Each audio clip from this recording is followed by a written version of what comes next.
तेल ले रहे हैं रसिया से, उस पे उन्होंने 10% लगाया और हमारे इंडिया पे 50% लगाया।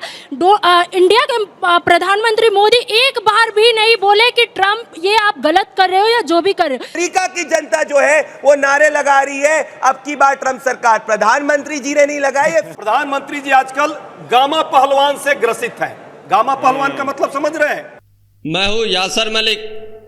और ये एमएसएमई की रिपोर्ट है कि हमारे यहाँ 10 to 15 लाख जॉब्स की ले ऑफ हो सकती है। और अगर मैं गलत हूं तो मैं आपसे सार्वजनिक रूप से माफी मांगूंगा। ये रहा राइट। और आप देख रहे हैं अपना YouTube चैनल YS3 न्यूज। इसके बारे में जो डेटा कोट किया गया है वो डेटा गलत है, वो डेटा गलत है। नहीं किया है। Moody's warned US tariff. Moody's has said India's resilient domestic demand and strength of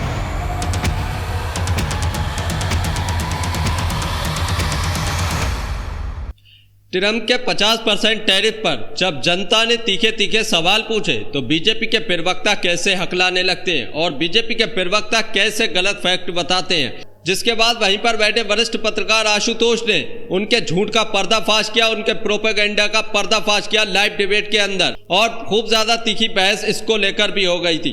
जनता ने सही तरीके से सही सवाल पूछकर बीजेपी के प्रवक्ता की बोलती बंद कर दी। ट्रम्प के टैरिफ पर ऐसा ऐसा सवाल पूछा जनता ने, आप लोग देखेंगे तो आप भी सोचेंगे कि अब जनता जाग चुकी है, अब जनता बीजेपी के प्रवक्ताओं से सत्ता से सवाल पूछने लगी है। इसी डिबेट में आप देखेंगे कि गोदी मीडिया एंकर अंजना ओम कश्यप किस तरीके से बीजेपी के प्रवक्ता को बचाती है, बीजेपी के प्रवक्ता से कितना सरल और आसान सा सवाल पूछती है, और वहीं पर कांग्रेस के प्रवक्ता से कैसा तीखा तीखा सवाल पूछा जाता है और उनके जवाब में टोका जाता है, उनके जवाब में रिपीट किया जाता है। आप लोग इसको भी जरूर देख कर जाइए और कमेंट भी जरूर कीजिए। प्रदीप भंडारी जी, चूंकि आप सत्ता पक्ष को रिप्रेजेंट कर रहे हैं तो पहला सवाल आपसे यही पूछते हैं कि आप लोगों की समझ क्या कहती है, आखिर डोनाल्ड ट्रंप ने ये 50% टैरिफ भारत पर क्यों लगा दिया है? दो ही देश है, ब्राजील और इंडिया। क्या वो जानबूझकर टारगेट कर रहे हैं, और अगर टारगेट कर रहे हैं तो वजह क्या है? वजह क्या है आपकी नजर? देखिए अंजना जी, ये आज तो स्पष्ट हो गया कि प्रधानमंत्री नरेंद्र मोदी जी राष्ट्रहित को सर्वोपरि रखते हैं और भारत कोई भी देश के सामने नहीं झुकता है, अपनी स्ट्रैटेजिक ऑटोनॉमी को सबसे आगे रखता है। पहली बात एक चीज समझिए कि हमारे टोटल $820 बिलियन के एक्सपोर्ट है, इसमें से $780 बिलियन पे जीरो फर्क पड़ने वाला है। सिर्फ और सिर्फ $40 बिलियन, जिसमें से भी इलेक्ट्रॉनिक्स, फार्मा, ऑटो, मेटल, ये सब पे कोई फर्क नहीं पड़ने वाला है। पहली चीज, भारत आज चौथी सबसे बड़ी अर्थव्यवस्था है अंजना जी। दुनिया के कुछ मुल्क हमेशा क्लाइंट स्टेट्स के हिसाब से डील करना लोगों से जानते हैं और मुल्कों से जानते हैं, इसीलिए उनके लिए पाकिस्तान जैसा भिखारी देश जो एक क्लाइंट स्टेट है वो ठीक है, परंतु हिंदुस्तान जो आंख में आंख डालकर बात करता है, अपने हितों को ऊपर रखता है, ना कि किसी विदेशी मुल्क के हितों को, वो कई लोगों को डाइजेस्ट नहीं होता है। क्योंकि आज हम चौथी सबसे बड़ी अर्थव्यवस्था है, हम तीसरी सबसे बड़ी बढ़ने वाले हैं, और जब हमारी पर कैपिटा इनकम जो पिछले 10 साल में दुगनी भी और आगे बढ़ेगी अंजना जी, तो हम अपने हितों की बात, आखिरी में अपनी बात कहूंगा, हमारे किसानों का हित इसमें सबसे सर्वोपरि। अमेरिका कई समय से चाह रहा था कि जेनेटिकली मॉडिफाइड उसके जो क्रॉप्स हैं जो भारत में बैंड है, उसके लिए हिंदुस्तान में लो कॉस्ट मार्केट प्रोवाइड करे, परंतु 8 करोड़ हमारे स्मॉल और मध्यम किसान वर्ग हैं, उनके हित हमने सबसे ऊपर रखे हैं, क्योंकि उनका ही प्रोडक्ट हिंदुस्तान के अंदर बिकना चाहिए। हमको रूस से तेल, सस्ता तेल खरीदते रहना चाहिए, नहीं रहना चाहिए? अगर कांग्रेस की सरकार होती तो क्या करती? अगर किसानों पर वो जीएम, जेनेटिकली मॉडिफाइड क्रॉप्स को लेकर ये डील कर रहे थे और उस पर प्रधानमंत्री ने फैसला लिया कि नहीं हम नहीं करेंगे, इसकी वजह से वो कर रहे हैं, तो इस पर आप किसके साथ हैं? ट्रंप के साथ या भारत के साथ? राहुल जी तो डेड इकोनॉमी पर ट्रंप जी के साथ है। पहले तो ट्रंप का जो ये पूरी तरह से टेररिज्म लगाने का काम है, ये भारत के लिए बेहद दुखदाई है, दुर्भावना से ग्रस्त है, अविवेकपूर्ण है और अव्यवहारिक है। ट्रंप मुर्दाबाद के नारों के साथ मैं इस पूरे आज के डिबेट की शुरुआत करता हूं। भारत स्वतंत्र है, संप्रभु है, अपने विदेश नीति की स्वायत्तता और स्वतंत्रता को बनाए रखने की हम में ताकत है। ट्रंप जैसे कितने आए और गए, अमेरिका के साथ भारत के कई बार संबंध बने और बिगड़े। हम भारत के लोग भारत के संविधान के साथ, इस देश की मिट्टी के साथ और इस देश के खुशबू के साथ आगे बढ़ते रहेंगे, चाहे कोई कितना भी प्रतिबंध लगाने की किसी भी तरह की कोशिश करे। इसलिए भारत जिंदाबाद। जहां तक बात अभी जो हमारी चर्चाएं हो रही है, बार बार हम ये प्रश्न कर रहे हैं, सरकार से भी प्रश्न कर रहे हैं और ट्रंप के उस विवाद से भी प्रश्न कर रहे हैं कि 30 बार से ज्यादा जब वो लगातार बोलता रहा, अपने मुंह में एक तरह से मैं कहूंगा कि बवासीर पैदा करके बोलता रहा कि भारत जो है सीज फायर कराया भारत को, फिर भी भारत के प्रधानमंत्री की चुप्पी रही। दूसरी बात, जिस तरह लगातार 25% पहले जब टैरिफ लगाया, भारत के प्रधानमंत्री जी की चुप्पी रही, 50% लगाया, चुप्पी रही, अब कह रहा है सेमीकंडक्टर चिप्स पर हम 100% का टैरिफ लगाने जा रहे हैं, आज की भी चर्चा है, फिर भी चुप्पी है। पूछना चाहता हूं प्रधानमंत्री जी, लब क्यों नहीं खोलते, अपने मित्र ट्रंप के लिए कुछ क्यों नहीं बोलते, बोलने में क्या दिक्कत है आपको? क्या दिक्कत है भंडारी जी? आपका है क्या दिक्कत है भंडारी जी, बताइए। पिक्चर थी अंजना जी, गजनी पिक्चर आई थी जिसमें किसी व्यक्ति की याददाश्त आमिर खान की हमेशा भूल जाता था, वैसे ही मेरे भाई अजय उपाध्याय और कांग्रेस पार्टी की हालत हो गई है। मैं पढ़ देता हूं क्या बोला है। ये रहा मिनिस्ट्री ऑफ एक्सटर्नल अफेयर्स का ऑफिशियल स्टेटमेंट। अमेरिका या कोई भी दूसरा मुल्क हो, वो भारत के नेशनल सिक्योरिटी और इकोनॉमिक इंटरेस्ट से ऊपर नहीं आ सकता। एक नहीं 100 बार हमने बोला है। अब अगर ट्रंप ने सीजफायर कराई होती तो भैया हिंदुस्तान पे 50% टैरिफ क्यों लगता, और प्रधानमंत्री नरेंद्र मोदी ने डटकर उसका मुकाबला किया। और परसों प्रधानमंत्री जी ने कहा है कि हमारे किसानों के, मछुआरों के हित से ऊपर कुछ नहीं, उसके लिए जो कीमत चुकानी होगी वो हम करेंगे, परंतु जिनको सिर्फ विदेशी सुनाई दे उनको भारतीय नहीं समझ में आएगा। दिक्कत इनकी ये है। और 10 सेकंड में अपनी बात कंप्लीट करूंगा अंजना जी। आज सबसे बड़ी बात मैं आपको बताना चाहता हूं क्या है, आज दुनिया को भारत का धन्यवाद करना चाहिए कि आज दुनिया में अगर महंगाई को किसी ने कम किया है तो भारत ने जो तेल परचेज करा था 2022 में रशिया से, जो एक नॉन सैंक्शन कमोडिटी अंजना जी, दुनिया में यह नहीं कहा गया कि रशिया के तेल को प्रतिबंधित तेल लेने का अधिकार EU, US सबने दिया है और सब खुद अलग अलग गुड्स ले रहे हैं। तो आज अगर महंगाई कम है तो भारत की वजह से आज ब्रेंट क्रूड $70 प्रति बैरल का है, वरना ये $200 पड़ता, महंगाई होती। और अजय जी फिर आप ही चिल्लाते। ठीक है, अब जवाब दीजिए, लेकिन एक सेकंड, रशियन ऑयल पे जरूर जवाब दीजिएगा। पिछली बार आपने जवाब नहीं दिया। अभी हमारे साथी ने कहा कि विश्व में जो है महंगाई कम करने की जिम्मेदारी भारतीय प्रधानमंत्री जी की है। यहाँ पेट्रोल और डीजल आपको कितना मिल रहा है, आपका दर्शक देख रहा है, देश देख रहा है, क्या महंगाई कम पेट्रोल डीजल पर हुई? तो रसा से जो तेल आ रहा है उसका लाभ किसको हो रहा है, ये भी देखने की जरूरत है। ये कैसा राष्ट्रहित है, पहली बात। दूसरी बात, बड़े किसानों के हमदर्द बन रहे हैं, हितैषी बन रहे हैं। जब खुद पस्त हो गए तो अब मस्त होकर के किसान का हित दिख रहा है। अरे 700 किसानों की हत्या इसी सड़कों पर हुई, और उसी MSP C2+550 के लिए यहाँ किसान नेता है वो बताएंगे किस तरह से हालत थी। आज किसानों के उस पर आकर के जो है अपनी सियासत बीच में नहीं बोला। तीसरी बात, जिस तरह से कह रहे हैं कि अंतर्राष्ट्रीय स्तर पर इसका असर नहीं पड़ेगा, असर तो पड़ेगा। बहुत सारे क्षेत्र हमारे वस्त्र एवं परिधान, रत्न एवं आभूषण, चमड़ा उद्योग, इस सब पर पड़ेगा और हमारे MSME पर भी पड़ेगा। हम उसको प्रयास करेंगे कि उसको हम अपने तरीके से आगे बढ़ाएं। पर भारत के प्रधानमंत्री जी के बारे में बार बार बोल रहे हैं कि कितनी बार बोल गए, हमें ब्राजील 50% जो ब्राजील पर भी लगाया है, वहां का लूला डी सिल्वा जो है वहां का प्रधानमंत्री राष्ट्रपति लगातार बोल रहा है, अमेरिका का विरोध कर रहा है ओपन। नेतान्याहू तक हमारा सपोर्ट करने आ गया, चाइना भी इनके मित्र सपोर्ट कर रहे हैं यहाँ कि भाई भारत की संप्रभुता अखंडता। भारत के प्रधानमंत्री मुंह सिल लिया है, चुप्पी हो गई है, चुप्पी तोड़िए प्रधानमंत्री जी। देश के 140 करोड़ लोग आपके साथ हैं। ट्रंप जैसे 200 ट्रंप आएंगे। याद कीजिए, एनरॉन विवाद था, क्रायोजेनिक इंजन विवाद था, NPT और CTB का विवाद था, बांग्लादेश संकट का विवाद था, गोवा का प्रश्न था। हर प्रश्न पर भारत के राष्ट्राध्यक्षों ने मुंह तोड़ जवाब दिया। एक बार रशियन ऑयल तो बोलिए। एक मिनट, जब जरूरत पड़ी हमने जो है डिबेट को पूरा देखकर जाइए। अभी आगे जनता बहुत ज्यादा तीखे सवाल बीजेपी के प्रवक्ता से पूछे ही अंजना उनका शब्द भी हक्का बक्का रह जाएंगी, तो पूरी डिबेट देखिए। ओपन चैलेंज करना चाहता हूं, तेल पर बोल रहा हूं। देखिए प्रधानमंत्री जी आजकल 10 सेकंड, प्रधानमंत्री जी आजकल गामा पहलवान से ग्रसित है।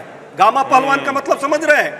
GA गौतम अडानी और MA मुकेश अडानी, ये गामा पहलवान के कारण जो है उन्हीं के चार्टर में आपके राहुल गांधी घूमते हैं, उन्हीं के चार्टर में आपके राहुल गांधी घूमते हैं। उन्हीं के चार्टर में सोनिया मैडम घूमती है। ना उन्हीं के चार्टर में सोनिया मैडम घूमती है और बड़ी दिक्कत हो गई है।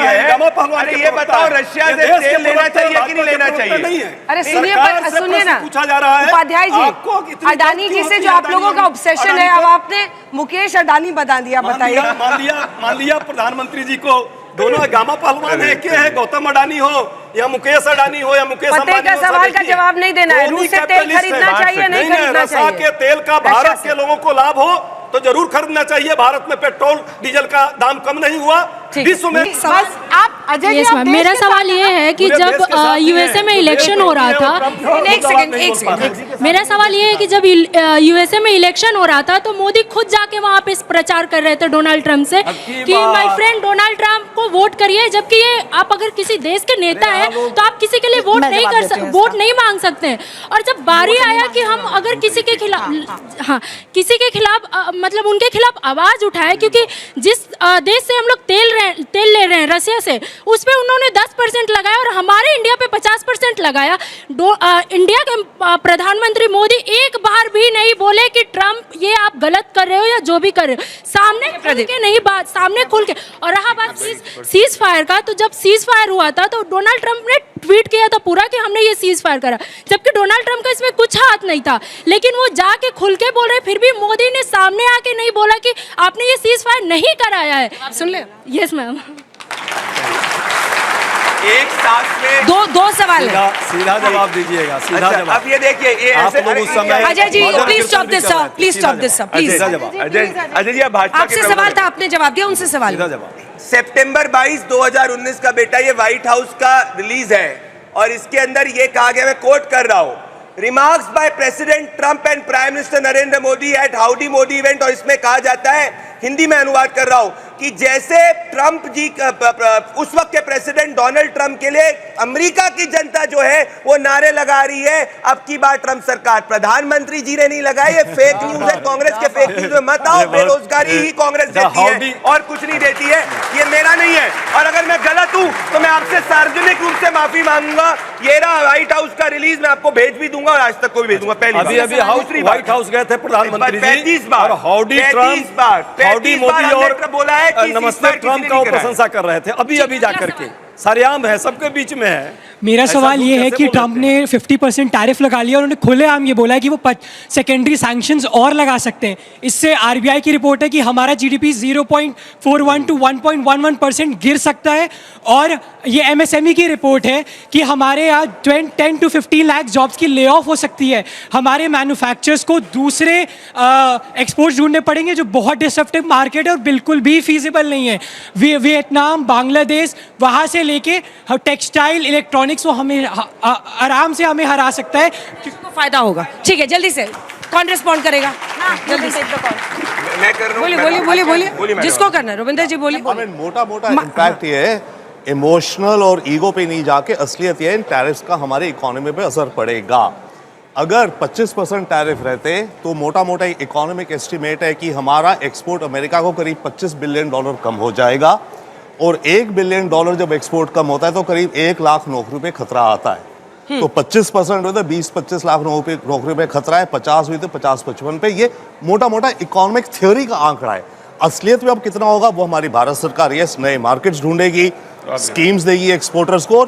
अमेरिका का टैरिफ अभी ये फाइनल शायद नहीं है, मतलब 3 महीने 6 महीने बाद ये कुछ बदल भी सकता है, बट यस हमें क्लियर रहना चाहिए। जल्दी से आप क्या गलत आरबीआई की रिपोर्ट को कोट किया है। 2 दिन पहले आरबीआई गवर्नर कह रहे हैं Indian economy is doing very well, there are no long term shocks. अब सुनिए, मूडी की अभी आज कल की रिपोर्ट आई है और मैं कोट कर रहा हूं अंग्रेजी के अंदर, India's resilient domestic demand and strength of service sector will ensure that the tariff penalty by United States of America will not affect the Indian economy in the longer term. किसी ने भी हिंदुस्तान की long term growth rate को impact नहीं किया है।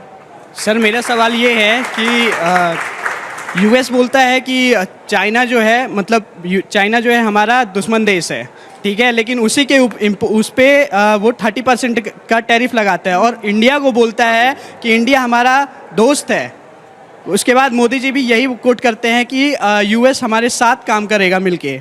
उनकी जो पॉलिसी थी मोदी जी की कि यही था कि यूएस एंड लगा दिया 50%। ठीक है, जल्दी से मैं इसका जवाब। और सवाल इधर किसी के? आइए आप आ गए, देखिए आप ही से सवाल आ रहे हैं सारे। चाइना के ऊपर भी अगर आप डिटेल में करेंगे तो पहले 100% से ज्यादा टैरिफ को इंपोज किया गया था। अब तो 34 है तो अभी हम और 90 डेज का उनको फायदा भी दिया अभी है। वो इम्पोज नहीं हुआ है, नेगोशिएशन के अंदर है। मैं इसका जवाब दूं? भाई 25% चीन ने बहुत फर्म स्टैंड लेते हुए चीन ने दो टूक जवाब दिया चाइनीज ऑफिशियल्स ने कि जितना टैरिफ यूएस हमारे ऊपर लगाएगा हम उससे बढ़ाकर टैरिफ यूएस पर लगाएंगे। तो जब चीन अपने स्टैंड पर फर्म रहा अंजना जी, तो फिर यूएस ने घुटने टेके और यही पॉलिसी हम अपना रहे हैं। हमने सीधे सीधे घोषणा कर दी है कि हम अपने राष्ट्रीय हितों से समझौता नहीं करेंगे। तो अभी जो हमारे पास टाइम है अगले 20 दिनों का लगभग, अभी आप देखिएगा इसमें चीजें बहुत चेंज होती हुई आपको दिखाई पड़ेंगी। मेरा सवाल ये है कि एक तरफ वो हमारे ऊपर टैरिफ लगाते हैं रशिया के इंपोर्टेड गुड्स पे, और दूसरी तरफ यूएस खुद ही यूरेनियम और पैलेडियम इंपोर्ट करता है जो कि न्यूक्लियर वेपन्स में यूज़ करा जाता है। ये बहुत बड़ी हिपोक्रेसी है मैम। आप अमेरिका की हिपोक्रेसी बता रहे हैं पर उसमें भंडारी जी कुछ कर नहीं सकते हैं। ठीक है, चलिए अब आप लोग जवाब दीजिए जल्दी से, ये कमेंट अंजना जी मैं बस एक टिप्पणी करना चाहती हूं। एमईए ने इस पर बाकायदा अमेरिका को जवाब दिया है और बताया कि आप खुद खरीदते हैं, जो उनका दोहरा रवैया उसको कॉल आउट किया है। अभी जो मूडीज के बारे में जो डेटा कोट किया गया है वो डेटा गलत है। Moody's warned US tariff may hurt India's manufacturing push slow growth. पता नहीं अभी प्रदीप जी ने कहा से ये डेटा ये हिंदू की रिपोर्ट है। ना आशुतोष जी, पर कल भी आप फैक्ट चेक हुए थे, आप देख लो, शॉर्ट टर्म की बात कर रहे हैं, मैं आपको चेक कोट कर देता हूं, इसको चेक करा लीजिए। चलिए मैं करा देता हूं। वो शॉर्ट टर्म और लॉन्ग टर्म वाली बात लग रहा है। वो गोल्डमैन सैक्स ने भी पोस्ट 50% हिंदू की पूरी हेडलाइन है ये। अभी 8 घंटे पहले आई है, अभी 4 मैं घंटे आपको दिखा रहा हूं, अभी 4 घंटे पहले आई है। ग्रोथ प्रोजेक्शन इंडिया के लिए 7.2% है। फैक्ट के मामले में आप मुझसे ना आप बहुत पीछे, आप 100 बार मेरे से ये अभी 4 घंटे पहले की रिपोर्ट है, 12:10 पे।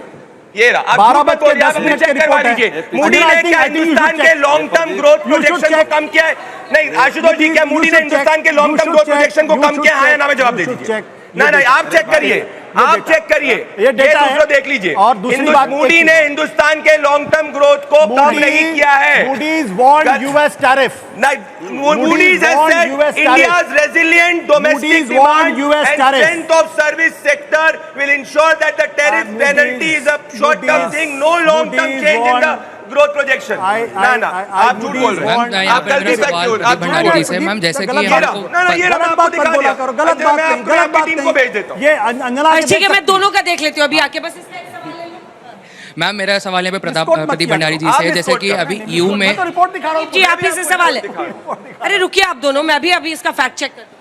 मैम मेरा सवाल प्रदीप भंडारी जी से, जैसे कि हम लोग जानते हैं कि जो टैरिफ लगा है वो ब्राज़ील और इंडिया पे लगा हुआ है और जो कि ब्रिक्स का पार्ट है। और अगर हम लोग यहाँ पे बात करें कि मोदी जो ट्रम्प जीता उनका सीधा ये बयान था कि आने वाले समय में भारत को हो सकता है पाकिस्तान से भी जो तेल है वो इंपोर्ट करना पड़े। सो मैम सबसे पहले मेरा ये सवाल इनसे है कि आखिर किस तरह से ये ऐसे बात कर रहे हैं जहाँ के हमारा दुश्मन देश है, जो कि असीम मुनीर जी ने वहाँ पे सीधे नोबेल पीस प्राइज़ की बात भी कर दी है। और यहाँ पे अगर हम लोग देख रहे हैं कि किस तरह से यहाँ पे पहलगाम अटैक हुआ। सवाल क्या है मैम? सवाल मेरा ये है इनसे कि कैसे ये हमारे देश दुश्मन देश के साथ कैसे कर रहा है डोनाल्ड ट्रंप, ये कैसे कर रहे हैं? पहली बात तो आसिफ मुनीर जी नहीं है, आसिफ मुनीर है, हिंदुस्तान का दुश्मन है। आपको ये डिबेट देखकर कैसा लगा? अपनी राय इस पर जरूर देकर जाइए। और जो जनता ने तीखे तीखे सवाल पूछे ट्रम्प के टैरिफ को लेकर, उसके बारे में आप क्या कहते हैं? क्या उसके जवाब बीजेपी प्रवक्ता ने सही दिए या गलत दिए? आप कमेंट जरूर कीजिए। तो लेता भी अपने ऊपर भरोसा रखो। तो दोस्तों आप लोगों ने ये पूरी डिबेट देखी, आप लोग इस डिबेट के बारे में क्या कहते हैं? अपनी राय इस पर जरूर देकर जाइए। आप लोगों ने देखा कि जब जनता ने तीखे तीखे सवाल पूछे कि प्रधानमंत्री नरेंद्र मोदी ट्रम्प के 50% टैरिफ पर क्यों नहीं बोलते हैं, क्यों उसको कड़ा से कड़ा जवाब नहीं देते हैं, क्यों अपना मुख नहीं खोलते हैं, और जो टैरिफ लगाया है वो चाइना पे कम लगाया, हम पे ज़्यादा लगाया, पाकिस्तान पे कम लगाया, हम पे ज़्यादा लगाया है। जब इस तरीके के सवाल आए तो बीजेपी के प्रवक्ता किस तरीके से जवाब देते हैं और गलत फैक्ट बताते हैं। और वहीं पर वरिष्ठ पत्रकार आशुतोष ने भी उनके इस फैक्ट का पर्दाफाश किया तुरंत के तुरंत। उसके बाद बीजेपी के प्रवक्ता इस पर बहस करने लगे, वरिष्ठ पत्रकार को गलत साबित करने लगे। लेकिन जो वरिष्ठ पत्रकार ने बताया था वो बात बिल्कुल सही थी। ये फैक्ट चेक लाइव डिबेट के अंदर ही हुआ है तो बिल्कुल सही थी। तो आप लोग इस पूरी डिबेट पर क्या कहते हैं, और जो जनता ने सवाल पूछे उस पर क्या कहते हैं, और जो बीजेपी के प्रवक्ता ने जवाब दिया आप उस पर क्या कहते हैं? सब पर अपनी राय जरूर देकर जाइए, एक कमेंट जरूर करके जाइए। क्या आप बीजेपी के प्रवक्ता से जनता द्वारा पूछे गए ट्रम्प टैरिफ पर जो सवाल थे उससे आप कितना सहमत हैं? क्या बीजेपी के प्रवक्ता के जवाबों से आप सहमत हैं? तो इस पर कमेंट जरूर कीजिए। आप लोगों ने देखा होगा इस डिबेट के अंदर गोदी मीडिया एंकर अंजना ओम कश्यप जब डिबेट की शुरुआत करती हैं तो कहती हैं आप सत्ता पक्ष में हैं प्रदीप भंडारी, हम आपसे ये सवाल पूछते हैं आप ट्रम्प के टैरिफ पर क्या राय रखते हैं। मतलब सत्ता पक्ष से कितनी नरमी से सवाल पूछा गया। वहीं पर कांग्रेस के प्रवक्ता अजय उपाध्याय बैठे थे, उनसे किस तरीके से तीखे लहजे में सवाल पूछा गया और जब उन्होंने जवाब दिया तो उनको बीच में टोका गया, बार बार उनसे सवाल किया गया। इससे आप लोग क्या समझते हैं और ये कैसी चाटुकारिता है, आप लोग इस पर ज़रूर कमेंट करके जाइए। भारत पाकिस्तान युद्ध सीजफायर को लेकर ट्रंप ने 32 बार से ज़्यादा कहा कि मैंने ट्रेड वार की धमकी देकर युद्ध को रुकवाया, तो उस पर प्रधानमंत्री नरेंद्र मोदी ने एक बार भी ट्रंप का नाम लेकर उसको गलत नहीं बताया, उसको झूठा नहीं बताया और उस पर चुप्पी साधे रहे, जो विपक्ष लगातार इस बात का आरोप लगा रहा है। और दूसरी तरफ ट्रंप ने 50% टैरिफ हमारे ऊपर रशियन ऑयल खरीदने की बुनियाद पर लगा दिया, जबकि रशिया से वो खुद भी ट्रेड करता है। लेकिन प्रधानमंत्री नरेंद्र मोदी की तरफ से अभी तक कोई भी कड़ा जवाब नहीं गया है, जो विपक्ष लगातार इस चीज़ का मुद्दा उठाए पड़ा है। क्या हमारी सरकार को, क्या भारत के प्रधानमंत्री को ट्रंप का नाम लेकर उसको कड़ा जवाब नहीं देना चाहिए? क्या उसको उसकी औकात नहीं दिखानी चाहिए? अगर आप लोग ये मानते हैं कि प्रधानमंत्री नरेंद्र मोदी को मीडिया के सामने आकर अमेरिकी राष्ट्रपति डोनाल्ड ट्रंप ने जो टैरिफ लगाया है 50% का, 25% की पेनल्टी लगाई है, उसके खिलाफ कड़ा सा कड़ा जवाब देना चाहिए, उसे उसकी औकात दिखानी चाहिए, ताकि वो आइंदा भारत के ऊपर किसी भी तरीके की कार्रवाई करने से पहले 50 बार सोचे। इस तरीके का जवाब देना चाहिए। अगर आप मानते हैं तो कमेंट ज़रूर कीजिए। अगर आप भी गोदी मीडिया का विरोध करते हैं तो हमारे चैनल YS3 न्यूज़ को अभी सब्सक्राइब कीजिए। वीडियो अच्छी लगी हो तो इसको लाइक करें। आज की इस डिबेट में आपको बेस्ट प्रवक्ता कौन लगा? अजय उपाध्याय जो कांग्रेस के प्रवक्ता थे या प्रदीप भंडारी जो बीजेपी के प्रवक्ता थे? किसने अपनी बातों से विद फैक्ट के आपको सहमत किया अपने जवाबों से? आप लोग उसका नाम ज़रूर बता कर जाइए। आप किसे बेस्ट प्रवक्ता आज की डिबेट का मानते हैं, कमेंट ज़रूर कीजिए।